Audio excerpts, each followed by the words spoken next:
Taste the Daily. Thoothukudi மாவட்டம் கோவில்பட்டி அருகே தன்னை தாக்கியவர்கள் மீது நடவடிக்கை எடுக்க கோரி மது போதையில் டிரான்ஸ்பார்மரில் ஏறி போராட்டத்தில் ஈடுபட்ட இளைஞரால் பரபரப்பு ஏற்பட்டது. வடக்கு திட்டங்குளம் பகுதியைச் சேர்ந்த ஜோதி ரமேஷ் என்பவர் தனது பாட்டியை பார்க்க சென்றபோது அவரை சிலர் தாக்கியதாக கூறப்படுகிறது.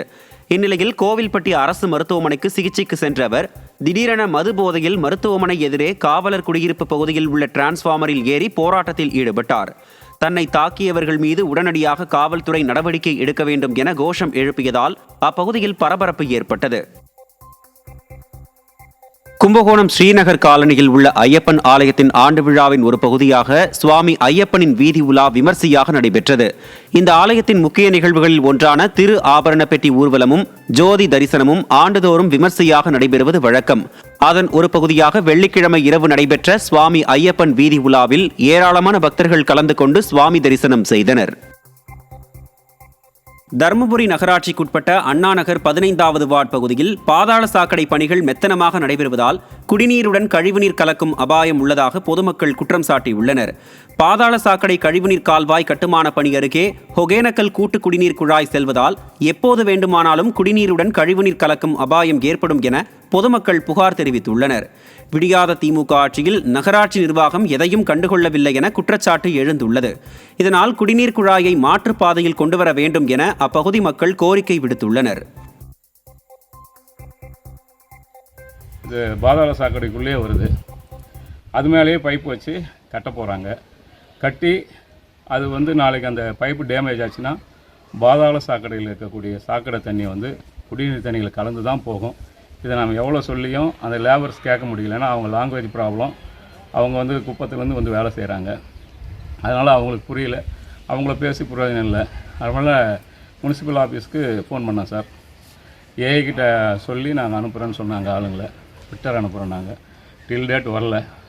இவங்க பாட்டுக்கு இப்போ கட்டிட்டு போயிட்டாங்கனாக்கா எந்த வேலையும் செய்ய முடியாது சார். நீதிமன்ற இ-ஃபைலிங் முறைக்கு எதிர்ப்பு தெரிவித்து வருகிற 15ஆம் தேதி இ-ஃபைலிங் சுற்றறிக்கை நகல் எரிப்பு போராட்டத்தில் ஈடுபட உள்ளதாக தமிழ்நாடு மற்றும் பாண்டிச்சேரி வழக்கறிஞர்கள் சங்க கூட்டுக்குழு அறிவித்துள்ளது. இதுகுறித்து திண்டுக்கல் ஒருங்கிணைந்த மாவட்ட நீதிமன்றத்தில் செய்தியாளர்களை சந்தித்த வழக்கறிஞர்கள் சங்க கூட்டுக்குழு பொதுச் செயலாளர் பன்னீர்செல்வம் வருகிற 17ஆம் தேதி வழக்கறிஞர்கள் வாயில் கருப்பு துணி கட்டி போராட்டத்தில் ஈடுபட உள்ளதாகவும் ஜனவரி 7ஆம் தேதியன்று சென்னை உயர்நீதிமன்றம் முற்றுகையிடப்படும் எனவும் தெரிவித்தார்.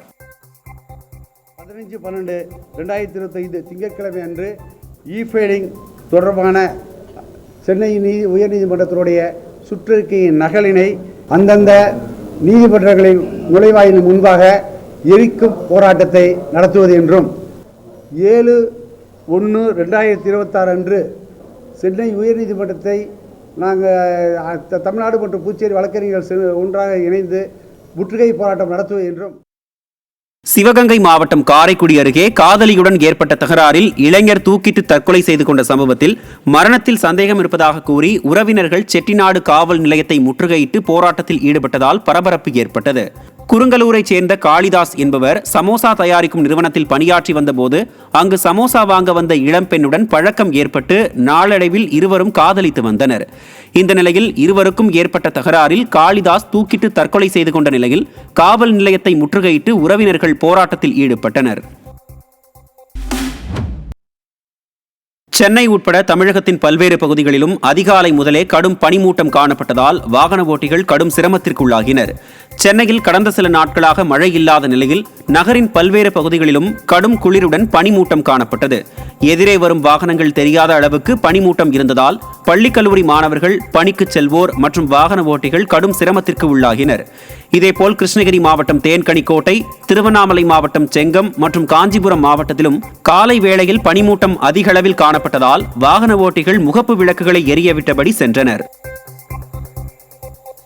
சேலம் மாவட்டம் ஓமலூர் பகுதியைச் சேர்ந்த கல்குவாரி உரிமையாளரிடம் சுற்றுச்சூழல் அனுமதி வாங்கித் தருவதாக கூறி 27 லட்சம் ரூபாய் பணம் பெற்று ஏமாற்றியவர் பிடிபட்டார். பல்பாக்கி ஊராட்சியைச் சேர்ந்த உத்திரசாமி என்பவர் தர்மபுரியில் கல்குவாரி நடத்தி வருகிறார். இவரது கல்குவாரிக்கு சுற்றுச்சூழல் அனுமதி பெற்றுத் தருவதாக கூறி தர்மபுரியைச் சேர்ந்த ராஜேஸ்வரன் 27 லட்சம் ரூபாய் பணம் பெற்றுள்ளார். பல மாதங்கள் ஆகியும் அனுமதி பெற்று தராத நிலையில் பணத்தை திரும்ப கேட்டதற்கு ராஜேஸ்வரன் கொலை மிரட்டல் விடுத்துள்ளார். இது தொடர்பாக உத்திரசாமி அளித்த புகாரின் பேரில் ராஜேஸ்வரன் பிடிபட்டார். அவர் மீது பல்வேறு மோசடி புகார் இருப்பது விசாரணையில் தெரியவந்துள்ளது.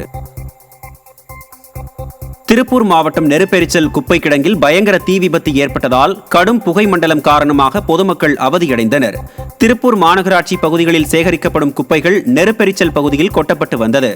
இந்த நிலையில் அடையாளம் தெரியாத நபர்கள் வைத்த தீயால் குப்பை கிடங்கு கொழுந்துவிட்டு எரிந்த நிலையில் புகை மண்டலம் சூழ்ந்ததால் அந்த பகுதி மக்கள் சிரமத்திற்கு ஆளாகினர். திருப்பத்தூர் மாவட்டம் ஆம்பூர் அருகே காணாமல் போனதாக கூறப்பட்ட சிறுமி வீட்டின் கட்டில் அடியில் உறங்கிக் கொண்டிருந்த நிலையில் மீட்கப்பட்ட சம்பவம் பரபரப்பை ஏற்படுத்தியது. கோவிந்தாபுரம் பகுதியில் 3ஆம் வகுப்பு மாணவி காணாமல் போனதாக கூறி புகார் அளித்த நிலையில் குடுகுடுப்புக்காரர் இருவரை பிடித்து விசாரித்தனர். சுமார் 6 மணி நேரத்திற்கு பின்னர் காவல்துறையினர் வீட்டில் ஆய்வு செய்தபோது சிறுமி கட்டிலுக்கு அடியில் உறங்கியது தெரியவந்தது.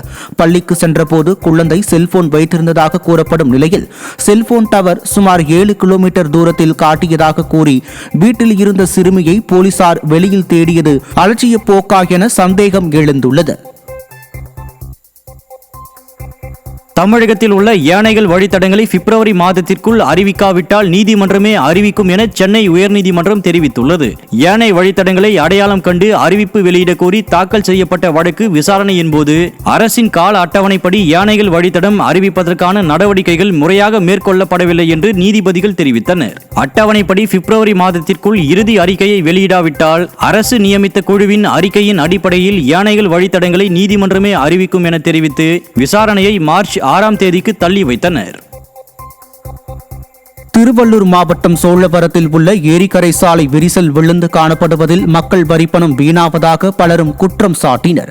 சென்னை மக்களுக்கு குடிநீர் வழங்குவதில் முக்கிய பங்கு வகிக்கும் சோழவரம் ஏரிக்கரையின் சீரமைப்பு பணிகள் கடந்த ஆண்டு நடைபெற்றும் விரிசல் ஏற்பட்டுள்ளது.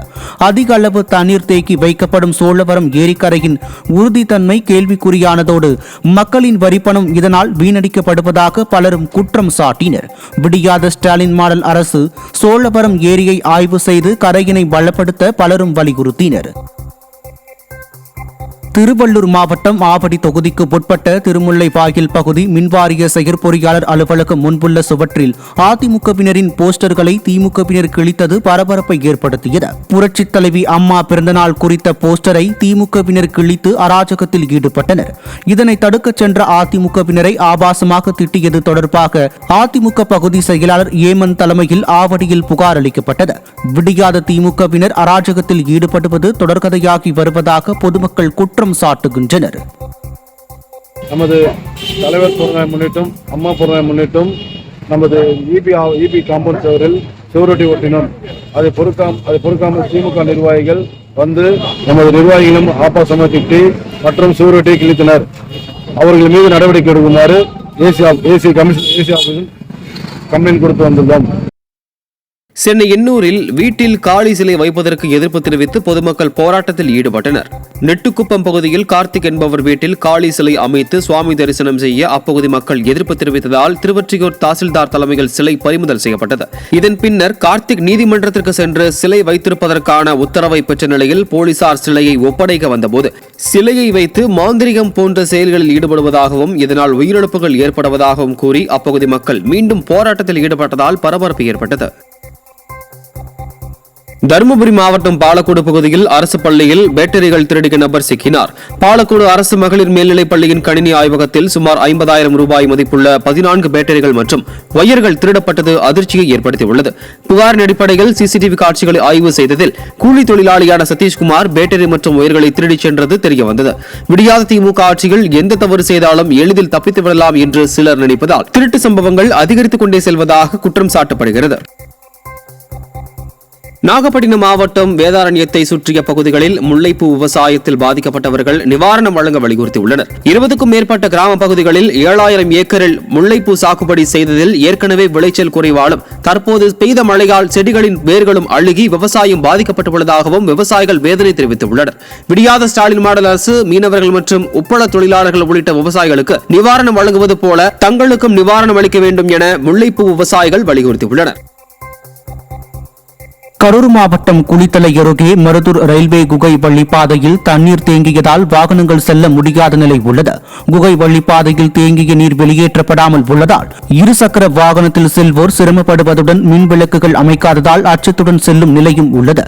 இதுகுறித்து பலமுறை கோரிக்கை விடுத்தும் நடவடிக்கை எடுக்கவில்லை என குற்றம் சாட்டும் பொதுமக்கள் விடியாத ஸ்டாலின் அரசின் மாவட்ட நிர்வாகம் மற்றும் ரயில்வே நிர்வாகம் நடவடிக்கை எடுத்து சீர் செய்ய வேண்டும் என வலியுறுத்தினர். தென் மாவட்டங்களின் நுழைவு வாயிலான கிளாம்பாக்கம் பேருந்து நிலையம் திறந்து 2 ஆண்டுகளை கடந்தும் ரயில் நிலையம் நடை மேம்பாலம் திறக்கப்படாத நிலையில் பொதுமக்களுக்கு முழுமையான பயனை தரவில்லை என குற்றச்சாட்டு எழுந்துள்ளது.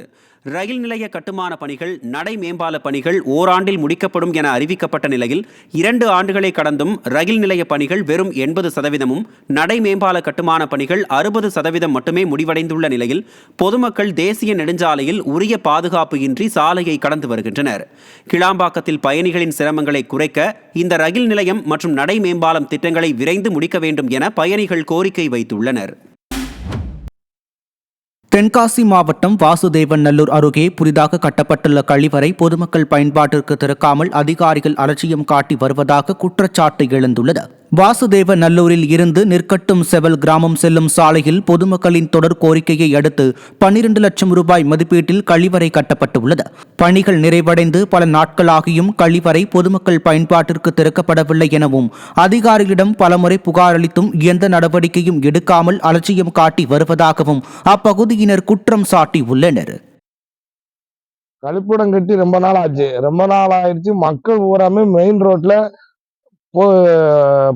கழிப்பிடம் கழிக்காங்க. இதுக்கு பல முறை இந்த வாசுதேவனூர் பேரூராட்சியில் போய் பல மனு கொடுத்து பல தடவை சொல்லியும் கேட்கல. மாவட்ட நிர்வாகமும் கேட்கல. இது உடனடியாக மக்கள் பயன்பாட்டுக்காக தான் இது இவ்வளோ முதலீடு 12 லட்சம் ரூபா ஓட்டு கட்டியிருக்காங்க.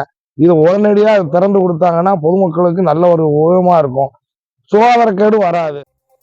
ஈரோடு மாவட்டம் தாளவாடி அருகே சாலையில் நடந்து சென்றவரை காட்டு யானை தாக்கியதில் அவர் படுகாயமடைந்தார். சோளக்கர்தொட்டி கிராமத்தைச் சேர்ந்த ஆளுமாதா என்பவர் சாலையில் நடந்து சென்று கொண்டிருக்கும் போது விவசாய நிலத்தில் இருந்து காட்டு யானை அவரை தாக்கியது. அப்பகுதியில் யானை நடமாட்டம் குறித்து பலமுறை முறையிட்டும் நடவடிக்கை எடுக்காத நிலையில் அங்கு வந்த வனத்துறை வாகனத்தையும் ஆம்புலன்ஸையும் முற்றுகையிட்டு அப்பகுதி மக்கள் போராட்டத்தில் ஈடுபட்டதால் பரபரப்பு ஏற்பட்டது.